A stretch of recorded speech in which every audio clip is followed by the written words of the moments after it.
Bismillahirrahmanirrahim. Assalamualaikum warahmatullahi wabarakatuh.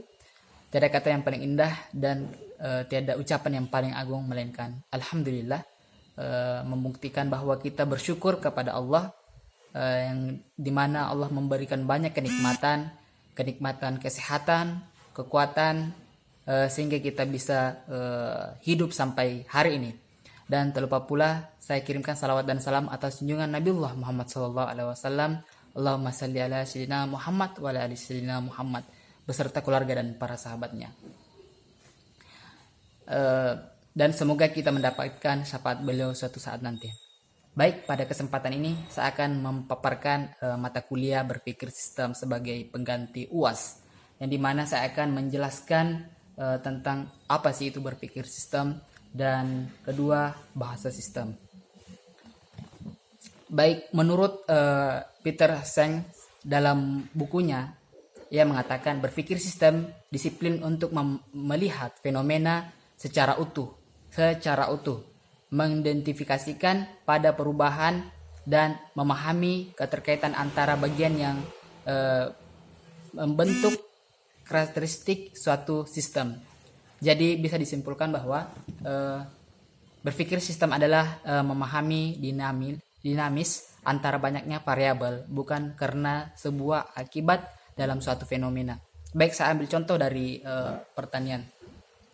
Ada petani yang mengeluh, dia mengatakan begini, saya memakai pestisida dalam waktu ini, kok awal-awalnya memang membunuh hama, tapi kenapa lama kelamaan hamanya semakin banyak.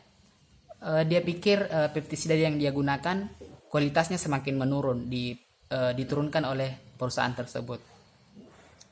Kalau kita berpikir linier, pastinya kita berpikir bahwa pestisida yang kita gunakan itu kurang baik, kurang kuat untuk membunuh hama. Tetapi seandainya kita berpikir sistem, pastinya kita tidak berpikir sedemikian. Kita tidak berpikir satu masalah saja, tapi kita berpikir dari mana sumber masalah itu. Nah, baik, kita berpikir sistem.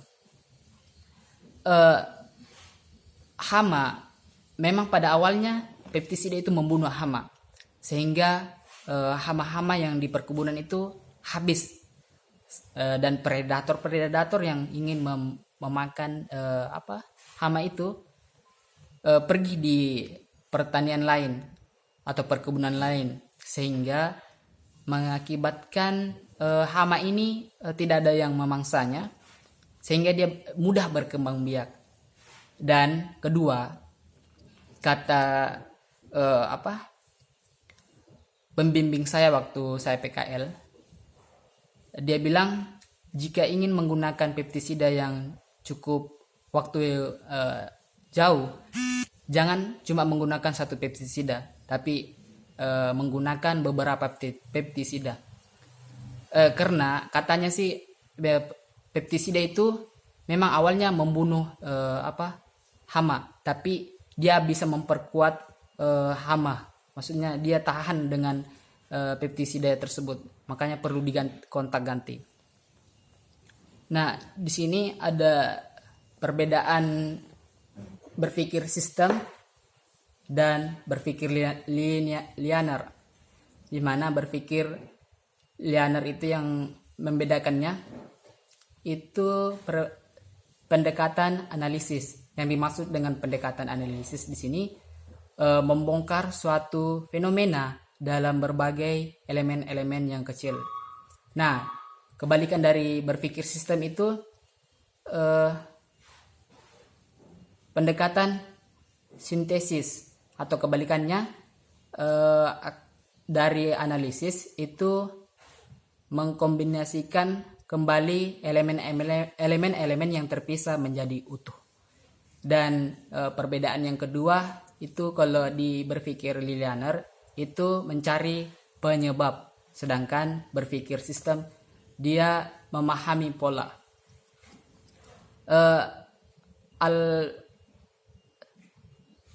Penelitian mengatakan, Albert Einstein mengatakan dunia yang kita lihat adalah proses pikiran kita.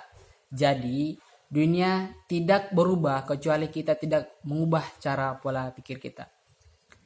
Dan yang kedua itu bahasa sistem. Kita bisa simpulkan bahwa bahasa sistem, yang tadi sistem yang saya jelaskan, bahwa setiap kita berkata-kata perlunya penyusunan kata agar orang yang kita ajak diskusi atau ajak berbicara itu mudah dimengerti. Contohnya, dalam setiap kata atau bahasa pasti terdirinya ada sebuah kata yang tersusun dari angka-angka atau huruf. Seperti baju misalnya terdiri dari beberapa huruf. Begitu juga dalam bahasa Bugis. Bahasa Bugis itu memiliki huruf kagangangka.